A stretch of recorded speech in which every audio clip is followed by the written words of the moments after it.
Welcome to the Develop Yourself podcast, where we teach you everything you need to land your first job as a software developer by learning to develop yourself, your skills, your network, and more. I'm Brian, your host. So I have a bit of a confession to make. I was the worst developer on the team for the second time in my career. Now, in my defense, this time was a lot different than the first time, which I'll get into. This time, it was just basically me and the head of engineering, who happened to also be a principal level engineer at a really big tech organization. And then there's me, who is not. It was still really humbling. And let me be clear. I'm telling you this not because I want to glorify being the underdog, or I don't know, maybe I do, but I'm not saying it's okay to be the weakest link and just coast. You shouldn't want to stay the worst for long. But I am telling you this story because I think you deserve to know a practical way to tackle this when it happens to you, because it will. In fact, when you get your first job, it's likely you will be in this exact same position. At Parsity, we have people that get into their first job. We just had 2 students get hired. I know they're feeling the pain right now. Their head is beginning to play tricks on them. It's starting to tell them things like, you're not good enough. You're looking at your teammates. Oh my God, they're younger or they're older. They're more experienced. They know things. They said something I don't realize. How am I going to keep up? What do you do? 7 years ago, when I was in this position, it was bad. I was making more money than I'd ever made in my entire life. And I thought I might have a panic attack every single morning. The pressure was crushing, to say the least. So I had to make a plan before it ate me up. Like, I had lived a pretty wild life before this. I had guns pulled on me. I had been in high-speed chases. But this pressure and the stress that I felt here was honestly worse. It just was, because it was never stopping, and it was in my head. I was in my head, and it wasn't all in my head. Like, I was telling myself, you're not that good. But then it was the reality and being confronted in a group setting and being told, hey, you're not that good. So I had to make a plan. And this is the self-audit that I did that changed basically everything. And it's now somewhat of a systematized thing that we do for students that you can just take and use on your own, because I think that everybody needs a way to get over this when they first either get hired, find themselves on a new team, or just really feeling like their skills aren't where they need to be. Some of this for sure can be in your head.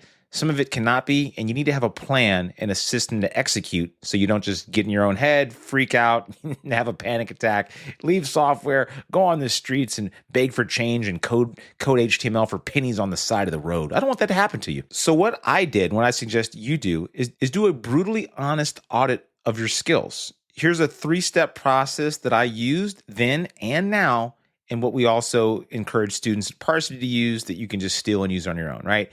So the first step is just understanding the gap, right? Compare your skills to the skills of someone you admire or you work with. Not a YouTuber, well, maybe except for me, not a random person on Twitter that claims to know 12 coding languages. The reason you can't compare yourself to these people is because they don't really exist.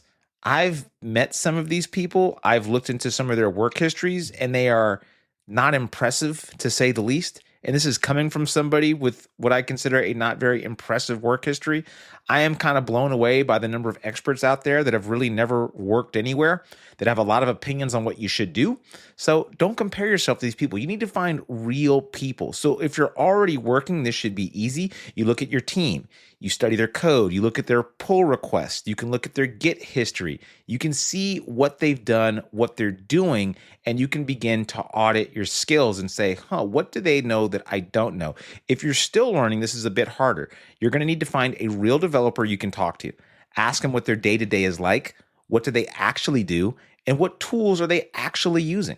Then map out like a Venn diagram, like you might do in school. What do you know? What do they know? What's in between? And this missing section is the gold mine. This is what will determine your next step, which is part 2.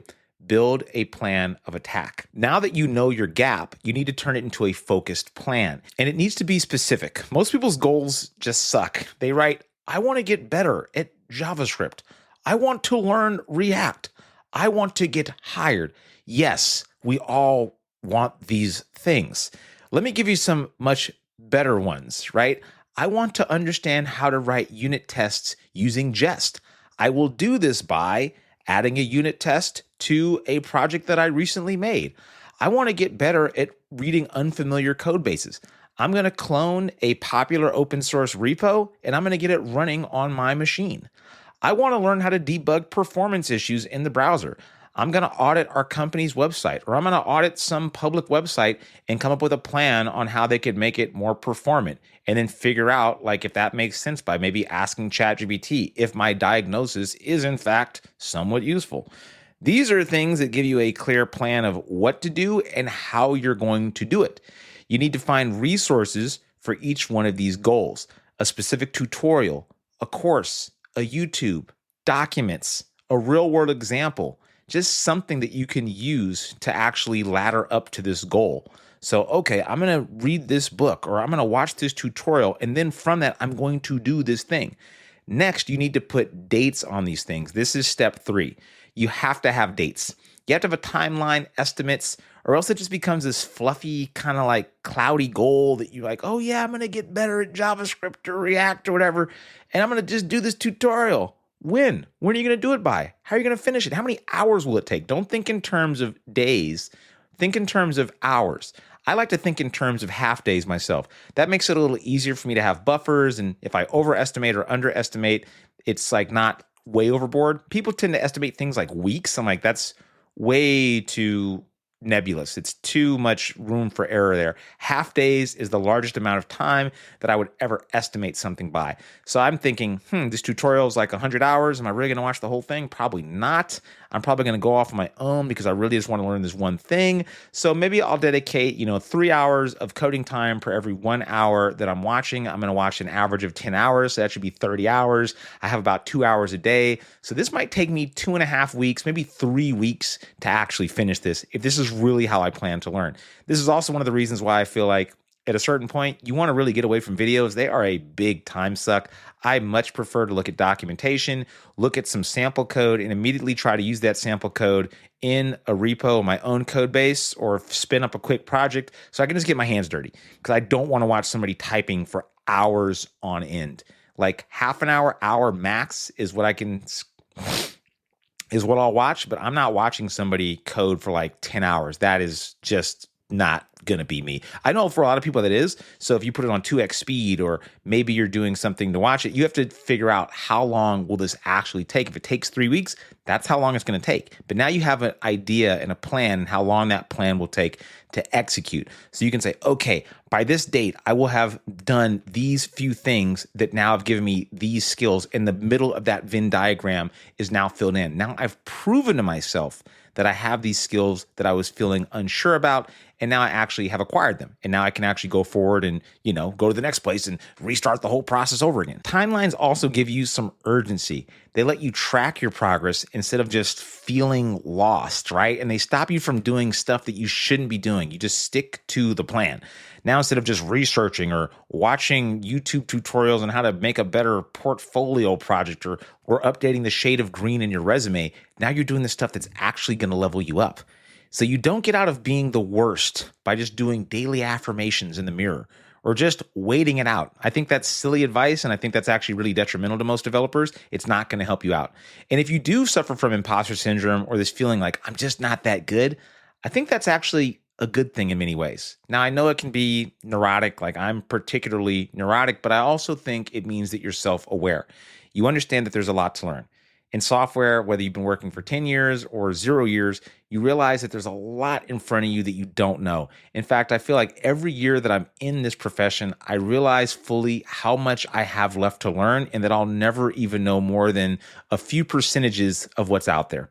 It's kind of humbling, it's kind of scary, but it also makes this profession, I think, really exciting because you can go in all sorts of directions. There's a ton of things to learn, but you also have to use your time wisely because we only have so much time. You can't learn everything. So you're trying to learn Kubernetes and Python and Docker and AWS and containerization and GCP and cloud and AI. You're not going to learn any of those things. Zubin, my partner in Parsity, has a really good catchphrase. He has a lot of bumper sticker-like phrases that are always in my head. If you try to chase 2 rabbits, you'll catch none. Love that phrase. Hits home because I've totally done this, whether it's in business or life or coding stuff or whatever. So the next time you're feeling overwhelmed or like you're behind or feeling like maybe you're the worst person on the team or in your cohort or in your class or boot camp or university or whatever, don't just wish it away. Audit, plan, execute. Get back to the work, make a plan of action, do that plan of action. I know this is easier said than done. Most people aren't going to do this. To me, this is how I saved my sanity, likely my heart, and just made me a better developer overall. So I truly hope that's helpful. And I may not know you, but I can tell you this. If you're the kind of person listening to a show like this, trying to better yourself, you're likely in the top, 10% of people out there learning to code. Because most people aren't. They're just trying to take a fast path, a shortcut to get to where they want. They forget about the end game. Have a long-term vision for your career because this stuff does come up. And it's, in fact, probably more important to have a plan for this than it is to just know like the latest JavaScript features.